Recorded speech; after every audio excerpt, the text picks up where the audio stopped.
Welcome to Kerry. Today's mission will have me dodging sheep, pulling on the wet gear and battening down the hatches for winds that could knock you sideways. And the best part? You get to watch it all while suffering through the worst history lesson you'll ever hear. From me, the Cork man. Strap in, ladies and gents. My beginning to Mount Brandon met with tons and tons of sheep. Unbelievable, what a start.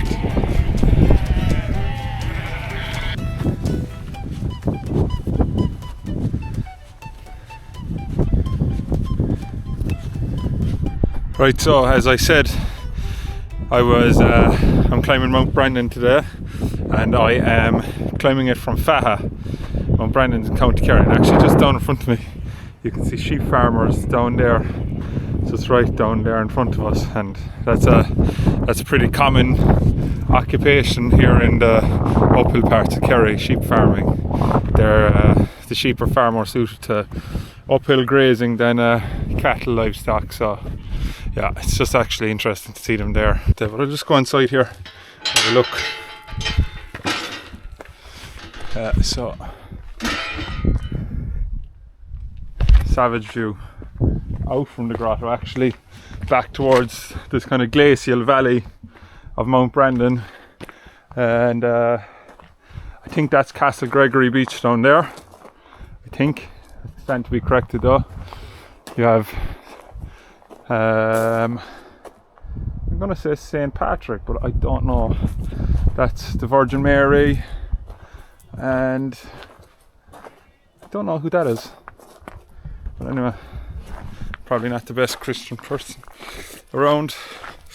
So yeah, nice little area, and 2 seats, 2 benches. You can pay your respects, I suppose, if you're doing this walk for religious reasons. A nice little stop maybe from this side to do it. There's 14 stations at the cross on the other side, I think. I'm not sure if I come across them on this side, but we'll see. I have climbed it once before, but not from this side, so let's see. And to be fair, already on the way up it's very steep.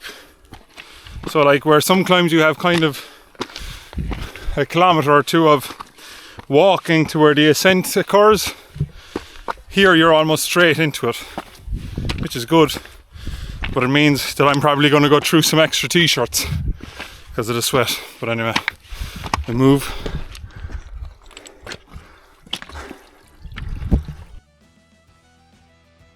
I'm now on the slopes of Mount Brandon, Ireland's 9th highest peak at 952 metres, named after St. Brendan the Navigator.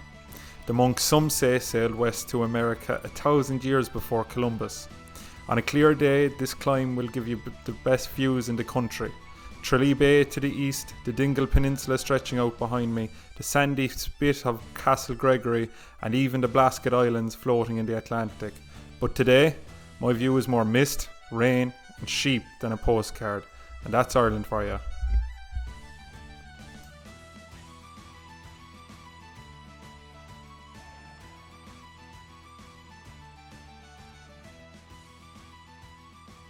It has started to drizzle.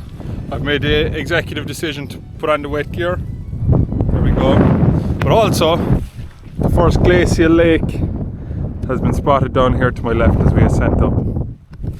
Quite cool. So we're going to carry on up this way. The path is still fairly well marked out.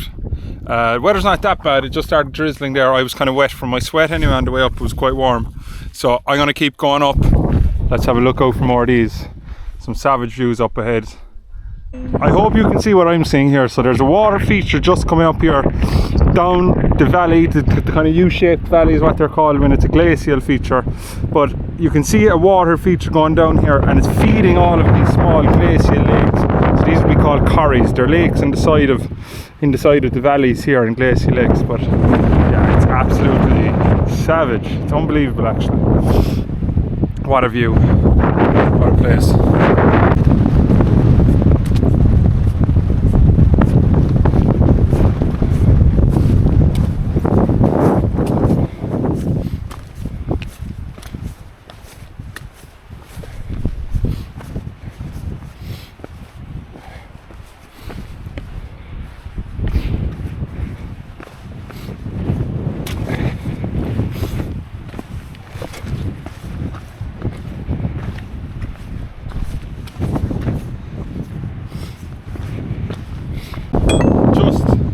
look at these views. Absolutely incredible.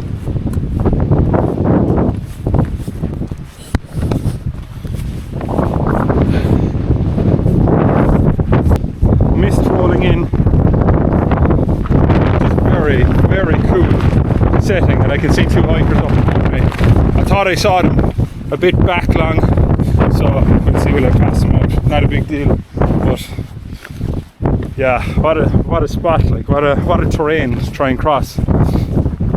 Very cool.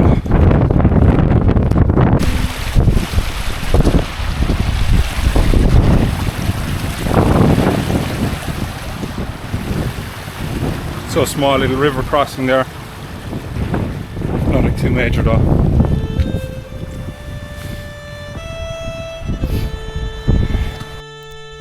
This mountain is named after Ireland's greatest monastic explorer, St. Brendan the Navigator. In the 6th century he set out in a tiny leather boat, a currach, of wood and hides sealed with animal fat, and sailed into the unknown. His journey is recorded in the Navigatio Sancti Brendani, a medieval tale of crystal islands, fire mountains and sea monsters. Some even say he reached America centuries before Columbus. As the path here gets steeper, it's worth remembering Brendan's voyage was the far greater climb.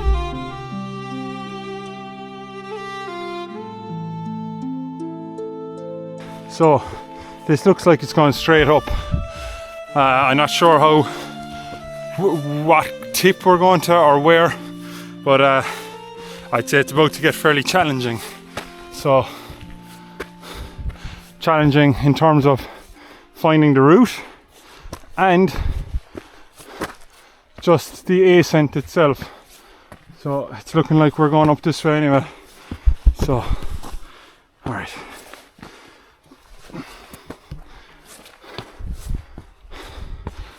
Right. I'm gonna put you down for a while. I'm gonna try and negotiate this, see where I'm going. It's not so windy here now, probably because we're well sheltered. But we're moving up into the misty part of the mountain. I'll just swing the camera around. There it is. Pure mist above. The backdrop you can't really see anymore. But we're going to keep moving upwards anyway. Of the kind of fog we're dealing with. There you go. The mist has dropped. And what a fucking setting for a mountain. Let's keep going.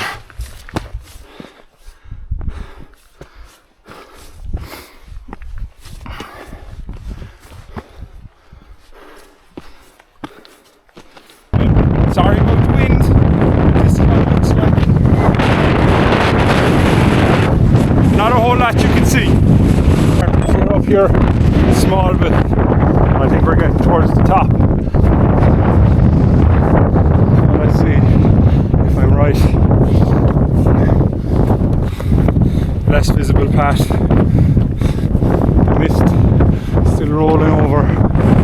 So this is the path. Not much to see here, folks.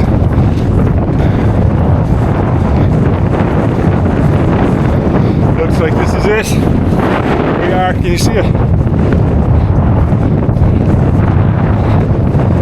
Fantastic.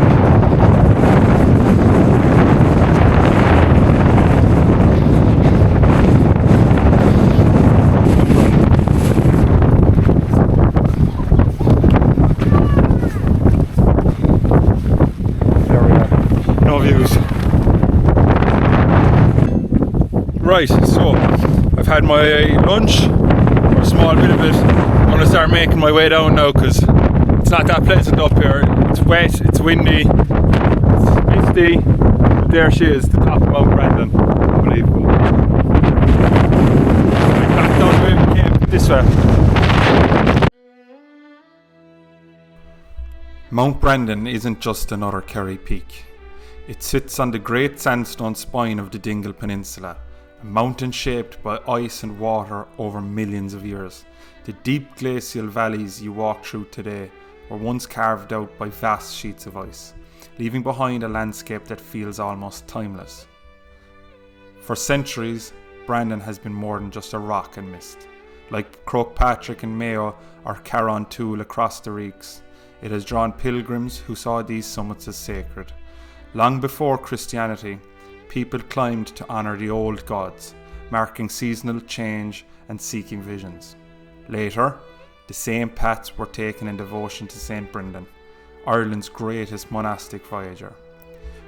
What's striking is that, whether pagan or Christian, the mountain never lost its allure. It remains one of Ireland's most treasured pilgrimage sites, a place where landscape, faith and story have always met.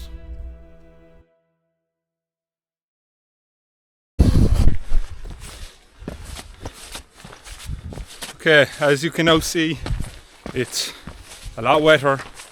I didn't take any videos on the way down there because I actually just wanted to concentrate on my footing, because the rocks have gotten wetter, visibility was a lot poorer on the way down, and I just wanted to concentrate on getting down nice and safely, because some things are more important than the video, believe it or not. Up here, Jesus Christ, nearly fell. Arrows on the rock. And we have been blessed with sunshine on the way down. Probably the way it was on the way up too, but we got so wet on that upper section, I've forgotten. Alrighty folks, that is the hike finished. Mount Brandon didn't give up its views today, but maybe that's more fitting. This mountain, I suppose, has always been more about mystery than spectacle, and you have the legends of Brendan, the scars of the glacier, and it still holds a massive place in Ireland's story.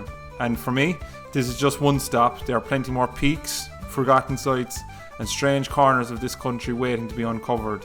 If this climb was anything to go by, it's only going to get way more interesting from here.